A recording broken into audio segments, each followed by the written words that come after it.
What's this? The traders. Let's wait for some people to come on. I don't know if I can put these. You might I just want to have a yarn about the voice, right? I see a lot of brothers and pushing and organisations pushing the yes vote. Now it's detrimental to the people and not just blackfellas, to everyone, because they want to take the sovereignty rights. They want to take our sovereignty rights to. Basically, it's a new world order agenda to take over the land, and they're using trickery to make that happen. And I've got my cousin Mebbenbury here with me, and she's gonna have a yarn to use inform me about what is going on. A lot of organisations, a lot of organisations are getting paid to push the yes vote. It's all about getting money. A lot of community members getting money to push the yes vote. If that yes vote goes through, we're all well and truly, you know what? Because they want to enslave humanity, man. This new world order stuff. So we got to stand up and fight for our people, fight for our country, and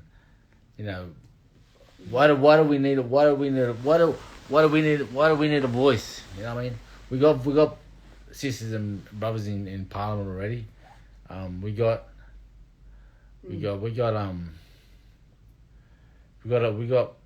people that can act up on our behalf, and they do it right. But why don't we why are they pushing this so hard now?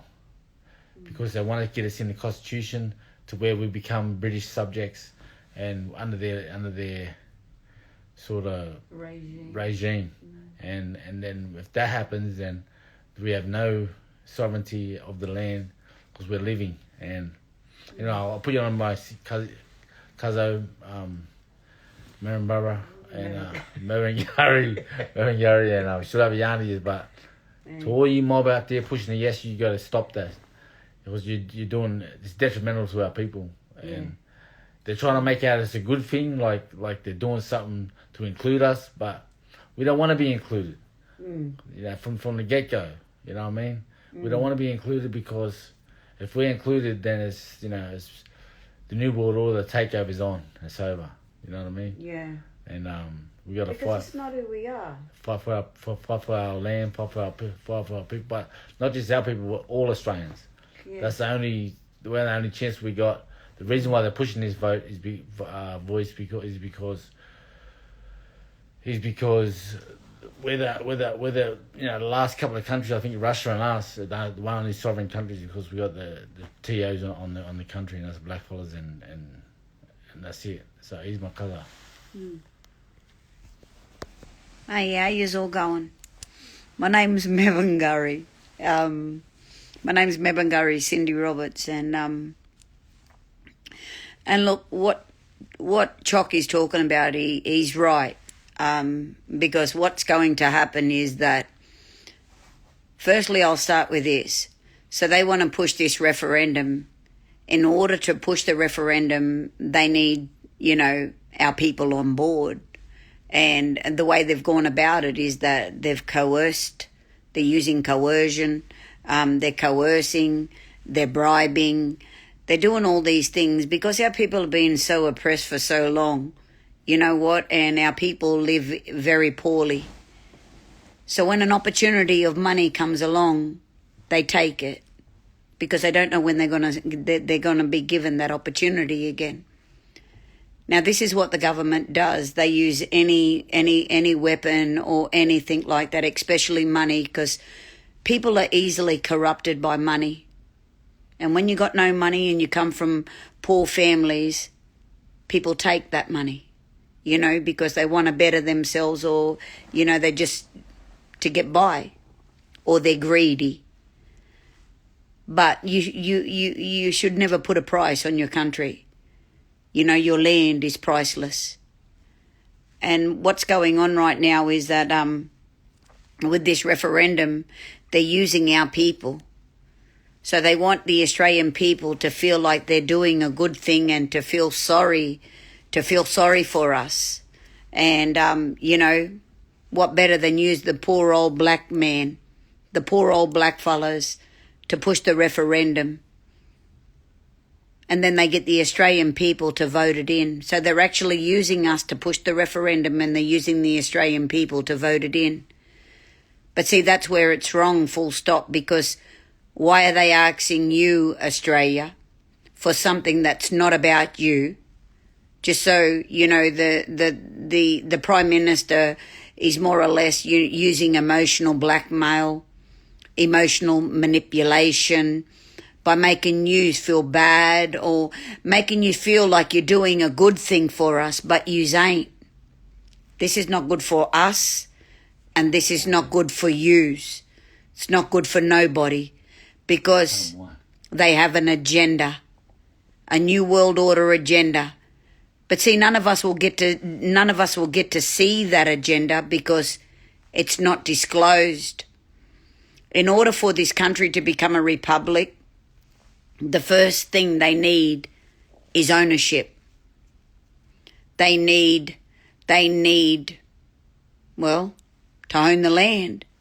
And while we are still the original sovereign descendants, they need us to consent, and they need the Australian people. But this is the funny part. They need us, but they're asking you, Australia, and it's got nothing to do with you, because what they're actually doing is that they are committing a crime. They are going against our international human rights under the UN, under the ICC, under the international laws. They are in breach of our human rights as the original sovereign people of this land. It is divisive, what they're doing. It is racist, and they're actually dividing a country. They are causing a tribal rivalry through all this, and it's not right in every which way. This is supposed to be about us. So this is what happened to me the other day. A lady came up to me and she said to me, "Why ain't you voting yes?" And it's like, well, I could have turned around and said, "Why are you fucking voting at all?" You know? Because why are they asking you to be voting about and making decisions and about our affairs? So why is it that they need you so badly, Australia? And why are they pushing this referendum? And why do they need you to vote? We should have our own affairs. This is supposed to be about us. But yet I've got non-original Australians coming up to me saying, "Why ain't you voting yes?" Well, why should I vote yes when we're about to supersede our sovereignty and give away our lands? Now, why should I say yes to something like that? I thought this was about us. I could take you in deep if you want to know what it's really about. Not only do they need to take ownership, because you got to remember, if you look at the waters, right, you ever look at the waters, right? So when they first set foot upon this land, they came under maritime admiralty law. So what they've done is that the Australian government they've got Australian sovereign waters, right? So they've got ownership over waters, they've got Australian sovereign waters, but they don't have Australian sovereign lands. We still hold the title. We never ceded our lands. We never gave consent. And it always goes back to the beginning, because we never ever gave consent for them to even run their business upon this continent. And may I remind you, everybody, that the original Terra Annalis or Terra Australis, what you want to call it, is Norfolk Island. So when they established their empire, when they established their British colony, and they established their establishment upon this continent, they're on the wrong landmass. Terra Australis is Norfolk Island, not this continent, because consent was never given, ever, for them to even be on this continent. They are actually our property. The Australian government are actually administrators. You know, it's belligerent, it's fictitious, and it's all fiction. Everyone's actually living in a fiction. You're in a fiction book. You're on the Monopoly board. You're actually playing the Monopoly table. Fake land, fake money, fake everything. Oh, let's go into the money. Can I just go into the money? Yeah. Okay, so their illegal tender. In order for them to back their money, they need resources. This is where our people can come into it, see? Because we can actually back anything we create on this continent. So if we wanted to create our own currency, we can back it with our resources. And see, the government knows this. And the reason why the government continues to oppress our people in this country is because they know that we are the sovereign. We hold the power over this continent. And believe it or not, that, you know, we actually protect Australians. We're protecting all Australia. Our national sovereignty protects all Australians. And if the Australian people were to say and put us into that constitution, you are actually saying that it's okay for us to be governed by our colonisers. That's where acquiescence comes in. That's a trickery right there. So when they talk about acquiescence, you know, that we acquiesce. Oh, fuck. Anyways, that language, you know that jargon.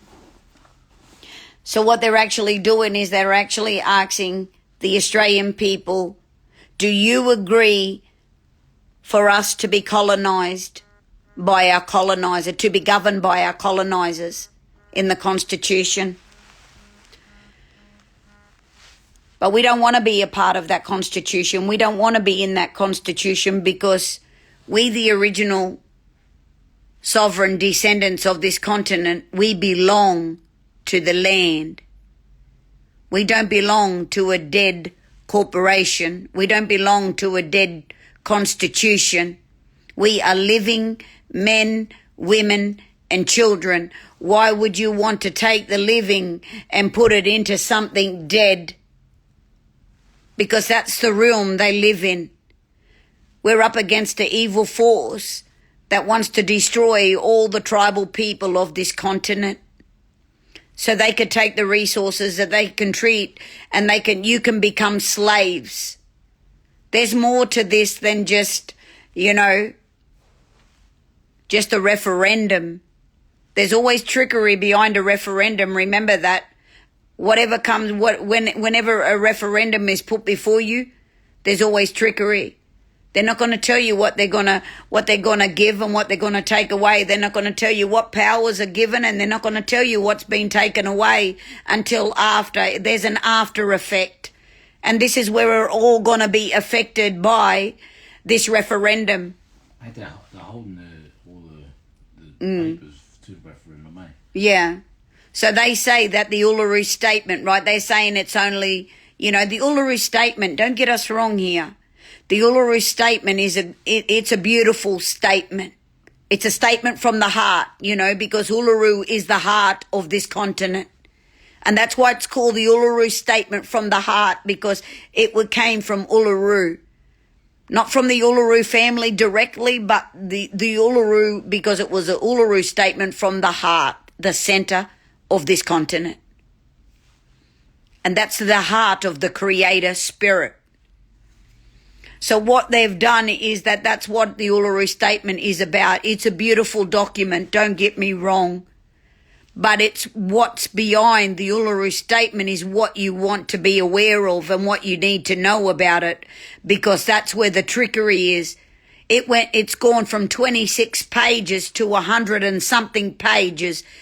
So the Uluru Statement is a smokescreen. And behind the Uluru Statement is deception, lies, and trickery. New World Order. One World Order is at our doorstep.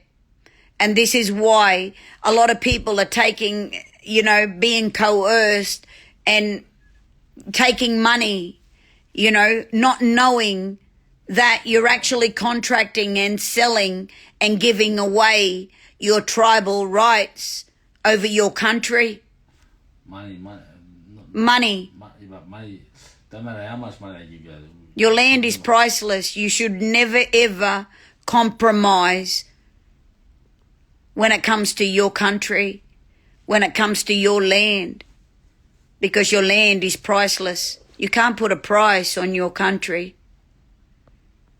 And this is what's coming. This is New World Order. So Australia, all I can say is be mindful, vote no, because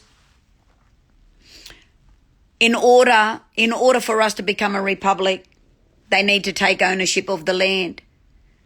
So they need, but see, they're not consulting all the nations and all the tribes upon this continent. They're only going to little certain groups, you know, and they're only picking and choosing and cherry picking who they want, you know. Call them what can you call them? You can, and not only that, the corporate blacks. So we got people out there, no disrespect, right? So we've got people out there that are running yes campaigns. You can run your yes campaigns. But just remember, Australia, a lot of these organisations, remember the government, the Labor government, the Albanese communist government, turned around and offered all these organisations or anyone who wants to run a yes campaign $15,000 each. Because someone asked me, Cindy, Mebangari, will you take 15,000? Why don't you just take the 15,000 and just run a no campaign? No, thank you.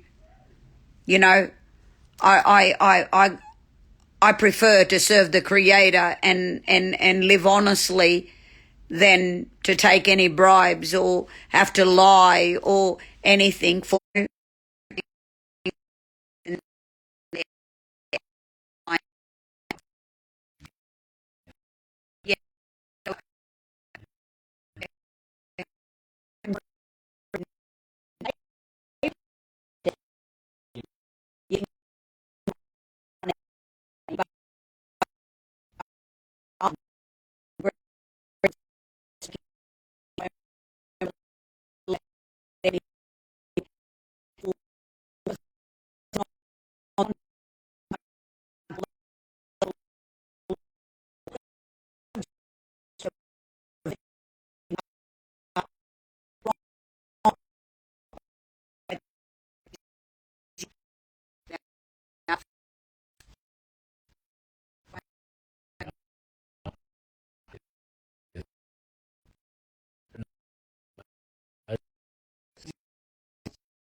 Yeah.